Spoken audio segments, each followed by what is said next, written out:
Hey, what's up? Hello, my name is Emma, and today I'm going to be talking about popular books I wasn't a fan of. I've always been generally good at filtering out the books that I think I will like, which are the ones that I read, and the books I think I will not like, which are the ones I don't read. So generally, I kind of have a sixth sense, if you will, with my book reading. But of course, every once in a while, I pick up a book that I'm willing to give a chance that just doesn't stick with me, and those are some of the books I'm going to be talking about today. And I decided to make it popular books I'm not a fan of instead of popular books I hate or popular books I don't like, because again, like even with these books, it's not like I hate them. I don't often hate a book. These are just books that I read because of the hype, and the hype didn't follow through, and I ended up not being fans of them. So the first series on this list is the Summer I Turned Pretty trilogy by Jenny Han. I read this book a long time ago, like way in the beginnings of booktube. I was on a contemporary romance kick. I had read other Jenny Han books and loved them, and so I was gonna give this one a shot because everyone who is anyone who reads contemporary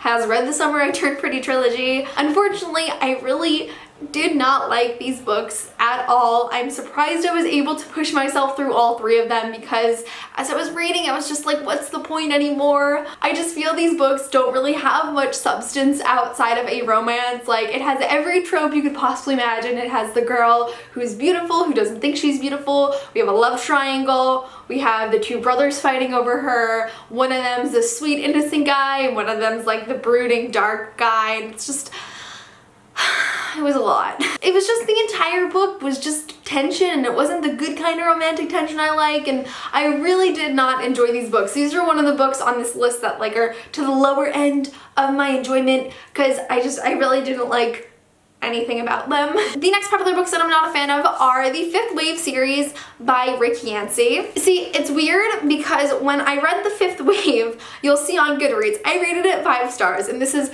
again, long time ago. I think this might have been like the third book I ever reviewed on my channel when I wasn't reading critically, and like I was just like 5 stars for everything if I enjoyed it at least a little bit. I thought the Fifth Wave was okay. I really did not like The Infinite Sea, and I honestly have no plans to read the third book. I don't even know what it's called. The one thing I hated the most about the Fifth Wave was the narration. It is told in so many different points of views, and there's nothing to signify who is talking. I understand a big part of it is figuring out who is who in the first book, but like I would be reading one character's point of view and I would be like, wait, this person isn't there, so I guess I'm reading a different person's point of view, and it was very confusing. I think the series had a lot of potential, but it just didn't fall through for me. Like, The Infinite Sea was one of those books I was trudging through. I just like could not bear to read it anymore, but I had to because it was one of those people that always finished books.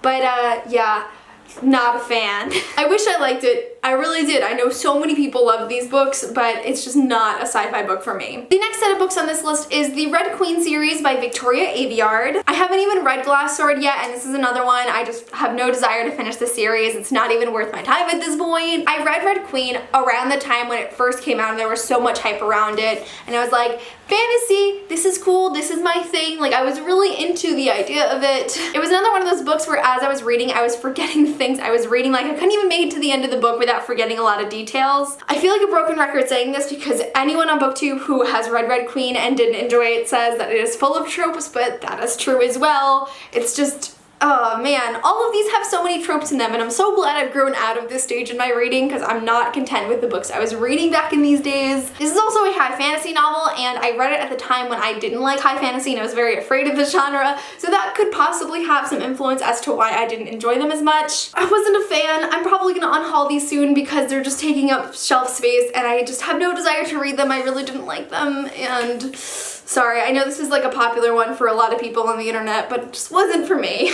Next set of books on this list is the Raven Cycle series by Negi. It's specifically for this series that I didn't want to make it popular books I didn't like, because it's not like I don't like the Raven Cycle series. I listened to the first 3 of them on audiobook. I haven't finished the series either. I feel like audiobooks sometimes can impact my enjoyment of a book. If I'm not like completely engaged while listening, I'm gonna forget everything, and again, This is another one where I forgot while reading. It's also this like weird kind of fantasy. I think it's considered magical realism, which is like not my thing. This is actually one that I do have motivation to finish. I would like to read the last book in the series because again, I know this one is so beloved by so many readers. It just wasn't my thing. Like I feel no attachment to the characters whatsoever. I only know like major plot points, and even some of those I think I'm forgetting. There's a common theme here with books I don't like or that I'm not a fan of are the ones that I don't retain well, which I think is totally reasonable. But this is a series on this list that I feel like I would give another chance. I do think I have the potential to like it maybe like a few years down the road. I would reread them in the physical format and enjoy it more when I'm a different reader. For now, I just wouldn't consider myself a fan of the Raven Cycle series. And the final book on this list that I'm gonna upset a lot of people with is Aristotle and Dante Discover the Secrets of the Universe by an author whose name I constantly forget, if that says anything about how much I enjoyed this book. This is actually the most recent read on this list. I read it only a couple of months ago and I was not a fan. I gave this book 1 or 2 stars, I think. Like it was a very out of character for Emma rating. This is another one I listened to on audiobook, so again, might have played a role in it, but I actually chose to listen to them on audiobook because they were narrated by Lin-Manuel Miranda, who everyone loves. I love him, and I thought it would add to the experience. Can't really say if it took away or not, but it just wasn't my thing. I will say the 2 things I really took away from this book that I really loved is Dante. Dante is precious.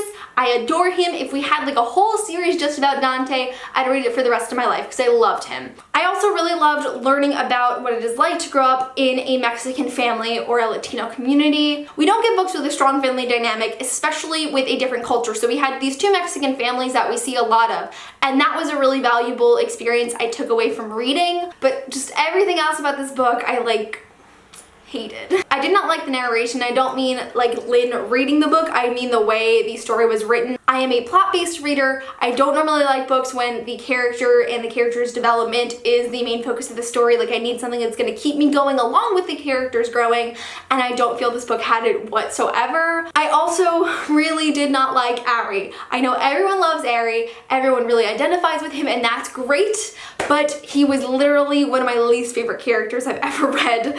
It's just one of those situations where the book was not for me. I think if anyone came to me looking for recommendations for LGBT characters of color, I would definitely recommend it to them. I recognize I am definitely one of the odd ones out related to this book because it has been so beloved, and like I've been watching people on BookTube rave about it for so long, and I didn't like it. I'm disappointed I didn't like it. Why yes, this clip is being filmed a month after the original video, and I did decide to wear the same exact outfit as to not disturb your viewing experience. So I was getting ready to upload this video and I was like, there's one more I gotta talk about. So the actual final book on my list of popular books I was not a fan of, and this is definitely one of the ones that I was not a fan of, that just didn't resonate with me, not necessarily one I didn't like or I hated, and that is All the Bright Places by Jennifer Niven. This is probably quite a few of you's first time seeing me talk about a mental health book I wasn't a fan of. Yes, I read All the Bright Places like a year ago, no, 2 years ago at this point, 2 years ago. I liked it at first. I gave it about 4 stars on Goodreads because, like I have said many times, I was not a critical reader until about a year ago, but I just have some long holding issues with this book. I did not feel like it was an accurate representation of depression. As somebody who has been experiencing clinical depression since they were 13, it didn't really resonate with me, and I do just want to say I'm so happy that so many people got something out of this book. Like, this is definitely one of the instances where I can say this wasn't accurate to me and I don't feel like it's a good portrayal, but I'm so happy that it has meant so much to so many other people. Tons of people always tell me how much this book means to them and how it has really helped them come to terms with their depression or their mental illness, and that's fucking fantastic, and I am so unbelievably and truly happy for you. But personally, that just wasn't my experience, and as representation is relative, I can accept that, and I understand that, like, the way I feel about it, it's not gonna be the same way for everyone else, which is like the point of this video. Just in my opinion, this book just felt like 2 cases of depression, not 2 people living with depression. It felt very textbook, like it really felt like these were 2 personified illnesses and not much else, just in my opinion. I unfortunately also felt like it kind of bordered on romanticizing suicide and depression, which is a really unfortunate kind of trope that carries a lot of books dealing with these topics, and I just don't think this one kind of overcame that. I'm like avoiding looking at the camera because I know I'm like letting so many people down who love this book, but it just wasn't for me. It wasn't something I was a fan of. It didn't resonate with me, but like I said, I am like truly happy every time somebody comes here and they say that like this is a book that they really related to and made them feel comfort and identified. Like that's the greatest thing to me, even if it's not a book that I personally have the same experiences with. So if you're one of those people, I am sincerely happy for you. I just didn't have the same reading experience, and that's totally okay. So yeah, those are popular books I didn't like. Let me know in the comments of this video if there are any popular books that you didn't like, whether they're books that you hate, because I don't really have any that I like hate with a passion, or if they're just ones that you didn't catch on to the hype for, or if there's ones that you think are still valuable books that just were not for you. That is it for this video. Thank you guys so much for watching, and I will see you soon for a new video. Bye!